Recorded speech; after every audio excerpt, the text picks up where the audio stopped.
Welcome to Sweet Life Beat Life. We hope this video helps. You start by charging the iPhone to a full 100% with a reliable charger. This ensures the battery management system has a clear maximum reference. Once done, make sure background app refresh is off and low power mode is disabled so the phone behaves normally during calibration. Now unplug and use the device normally, letting it drain. You want a steady, natural discharge rather than short top-ups, because the system needs a full cycle to relearn capacity.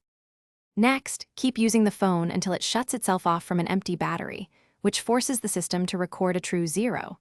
If discharge is slow, play video or run a CPU-heavy app to speed things up. You want a clean, unquestionable 0 point. Once it dies, wait at least 1 to 2 hours before plugging it in.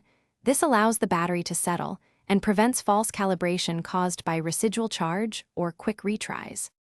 Finally, recharge the iPhone uninterrupted to 100% and keep it plugged for another 1 to 2 hours so the system records a stable full point. Then restart the phone to let the OS refresh its battery reporting and check battery health and percentage behavior during normal use.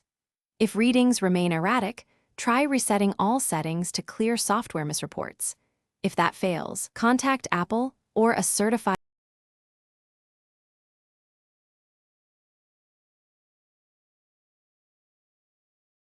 Thanks for watching.